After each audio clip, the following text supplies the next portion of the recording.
तो hello empire back. तो basically हम आज से बात करेंगे ब्लैक कवर के बारे में।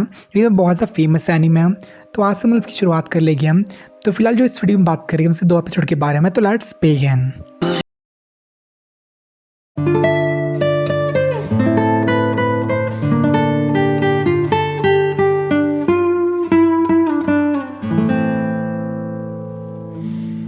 तो अपनी ब्लैक की शुरुआत होती है क्लेवर किंगडम से, और जितने वहाँ के किंगडम या जितने वहाँ के लोग थे सबके साथ कनेक्टेड कार्ड्स से, जिसके बारे में फ्यूचर में ज़्यादा बात करेंगे हम। फिलहाल इसकी शुरुआत करें बात करते हैं। तो इसकी शुरुआत होती है हेज विलेज से, जो क्लेवर किंगडम के अंदर एक गाँव था, मतलब बहुत दूर गाँव था, एक दूर दराज का रिमोट विलेज था। तो वहाँ पे 2 बच्चों को अबैंडन किया गया था चर्च के बाहर। एक था अस्ता, एक था यूनो। और मैं धीरे धीरे जब बड़े होते हैं, जो अपना यूनो था, मतलब बहुत ज़्यादा शरीफ था, उसके अंदर मतलब जो एफिनिटी थी मैजिक की मतलब बहुत ज़्यादा थी।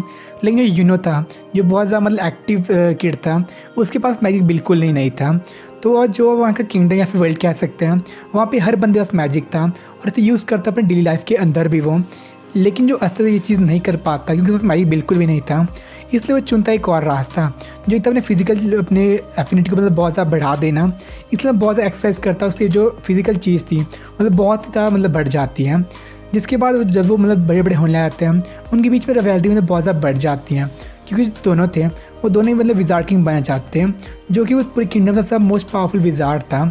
और किंग के बाद में सबसे बड़ा दर्जा उसी का था। और आप कहते जो किंग था मतलब बहुत ज़्यादा पागल था, जिसका हम बाद में बात करेंगे हम। तो फिलहाल उन दोनों के बीच में रिवैलिटी क्यों हुई, इसके बारे में भी हम थोड़ी देर बाद ही बात करेंगे। तो फिलहाल जब 15 साल के होते हैं, तो उस किंगडम में एक रिवाज था कि जब भी कोई यहाँ पे किड मतलब 15 साल का होता है तो उसे ग्रिमोर मिलते थे। तो वो दोनों जाते ग्रिमोर टावर में अपने ग्रिमोर लेने। तो बेसिकली जितना के लोग थे उन सबको मिलते हैं 1, 2 या 3 स्टार 3 लीफ के ग्रिमोर। लेकिन जो अपना यूनो था उसे मिलता है 4 लीफ के ग्रिमोर, जो मैंने रिप्रेजेंट करता था इंटीग्रिटी, होप और लव को। लेकिन उसकी 4th ली थी क्लेवर की, वो रिप्रेजेंट करती थी अपनी लक को। तो मतलब वो एक रेयर चीज़ मिल गई थी, लेकिन जो अस्ता था उसको कुछ नहीं मिलता, जिससे थोड़ा भी मतलब परेशान नहीं होता। वो उसे बचपन से मतलब से फेस करने की आदत थी, इससे सोचता कि मतलब फिजिकल चीज़ को अपनी और बढ़ाएगा और किस तरह विजार्ड किंग वो बन जाएगा। तो जब यून अपना वापस जा रहा था वहाँ से अपने ग्रिमोर लेने के बाद, तो वहाँ पे उसे अटैक कर लेता है एक फॉर्मेटिटी नाइट, जो कि अपने दल से उसे बर्खास्त कर दिया गया था, यानी कि उसे मैं निकाल के वहाँ से निकाल दिया था और अब एक थीप बन गया था वो। तो वहाँ पे उसकी मैं चुराने आया था ग्रिमोर। एज जो 4 लीफ ग्रिमोर बहुत ज़्यादा मतलब एक रेयर टाइप की चीज़ थी, लेकिन जो ग्रिमोर थे उससे अपने ऑनर के लिए कोई भी यूज़ नहीं कर पाता, तो उसको मतलब कोई फ़ायदा नहीं था, बल्कि उसे लोग कलेक्शन तो रखते थे, इसलिए मतलब उसे चुराने आया था वहाँ पर वो। और उसमें जक लेता अपने चेन मैजिक से, और जो अपनी जो चेन मैजिक था उससे अपनी मैजिक और जो फिजिकल पावर था उसमें नील कर लेते हैं, जिससे मतलब यूनो भी कुछ नहीं कर पाता अपने मैजिक होने के बावजूद। लेकिन वहाँ पे अस्ता आता है और उससे मैं लड़ने की कोशिश करता है, लेकिन बहुत ज़्यादा उससे पिट जाता है वो, और मतलब उसकी बहुत ज़्यादा बेइज्जती करता है कि मतलब कैसे तू मतलब कुछ नहीं कर सकता, फिर भी तू विजार्ड किंग बनना चाहता है। और मतलब बोलता है कि यूनो भी थी, मैं बहुत ज़्यादा बेइज्जती करता हुआ छुप छुप के। लेकिन तभी यूनो बोलता है कि मतलब वो उसका मतलब एक राइवल है, जिससे जो अपना अस्ता था मैं बहुत ज़्यादा इंस्पायर होता है उसकी बात सुन के, कि अब उसको अपना राइवल मानता है वो। तो उसकी जो वहीं तभी आता है मतलब 5 लीफ ग्रिमोर, जो कि बिल्कुल लीजेंडरी ग्रिमोर था, कि आज तक 5 लीफ ग्रिमोर बस 1-2 बार आया था। और लेकिन जो 5th लीफ थी उस ग्रिमोर की, उसमें एक डेविल बसता है, जो मतलब काफ़ी अजीब बात थी, जिसका हम बाद में फ्यूचर में ज़्यादा बात करेंगे हम। तो फिलहाल उसके बाद वहाँ पे एक फ्लैशबैक आता है इस चीज़ के बाद, कि मतलब कैसे वो बचपन में आए थे वहाँ पर।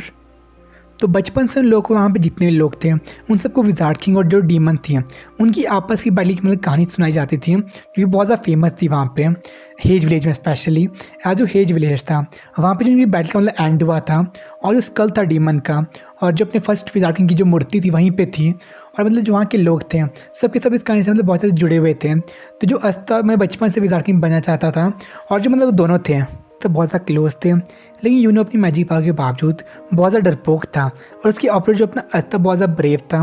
तो एक दिन यूनो को भेजते काम से दूसरे गांव के लिए, और जब वहाँ से वापस आते मिलता है एक आदमी से जो उससे नेकलेस चुरा लेता है। और जो अपने नेकलेस है इसके बड़ा मेजर रोल आएगा आगे चल के, और तब इसके बारे में हम बात करेंगे। फिलहाल जब उससे मतलब कुछ नहीं कर पाता यूनो, क्योंकि मतलब बहुत डर गया था वो वहाँ पे।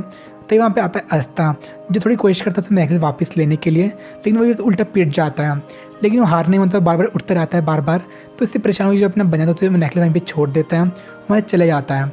उसके बाद जो अस्ता में बोलता है कि मैं चाहे वो मतलब बेकार गाँव से है, वो चाहे वो ऑर्फन है, तब भी वो और को खुश कर सकता है, मतलब बड़ा बन सकता है वो। और उसको मतलब एक ही मोटिव था विजार्ड किंग बनने का, जिसके मतलब इम्प्रेस हो आता है वहाँ पे यूनो भी, और ब्रेव बन जाता है वो अस्ता की तरह। और तभी मतलब अनाउंस करती है मतलब वो उसका राइवल बन जाएगा और उससे पहले विज़ार्ड किंग बन जाएगा वो। तब से उन दोनों के बीच में थोड़ी राइवलरी थी और यही उनका बेसिस है राइवलरी का। मतलब बहुत एपिसोड तक चलती रही आगे तक, जब तक कोई इनमें से विज़ार्ड किंग ना बन जाए। तो इस बड़े से फ्लैशबैक के बाद जब वहाँ पे एस्था अपने जो अपने ग्रिमोर से नैना मिला था फैमिली ग्रिमोर, तो उससे एक तलवार निकालता ब्लैक स्वॉर्ड। उसके बाद जो वहाँ पे चेन वाला बंदा था यानी जो थीव था वो बहुत ज़्यादा हैरान था कि मतलब कैसे ग्रिमोर्स को मिल सकता है बिना मैजिक होने के बावजूद। तो इस पर एस्था एक ही बात कहता है कि never giving up is my only magic, जो कि बहुत बड़ी लेजेंडरी लाइन बन चुकी है क्योंकि उसने अपने मैजिक होने के बावजूद भी बचपन से अपने फिजिकल एक्सपर्ट बहुत ज़्यादा काम किया था। तो उसके पास ये अपना एक मैजिक था कि वो कभी हार नहीं मानता था और मतलब बहुत बड़ी सीख मिलती है इससे। तो इससे मतलब एक ही झटके में हरा लेता है वो थीव को और मतलब दोनों फिर से अपने प्रॉमिस को याद करते हैं कि मतलब कैसे विज़ार्ड किंग बनने वाले हैं और अपने रास्ते पे चल पड़ते हैं। एज वहाँ पे 6 महीने बाद एक और कंपटीशन होने वाला था जिससे मतलब वहाँ पे चुने जाने थे मैजिकल नाइट्स, क्योंकि जो विज़ार्ड किंग था उससे पहले लोगों को मैजिकल नाइट्स बनना पड़ता था। तो उसके बारे में बहुत ज़्यादा मज़ा आने वाला है वहाँ की कंपटीशन में। इसके हम बात कभी और करेंगे। फिलहाल आज के लिए इतना ही था, मिलते हैं नेक्स्ट वीडियो, तब तक sayonara। फील करो खुद को, उड़ने लगा मैं आसमान में।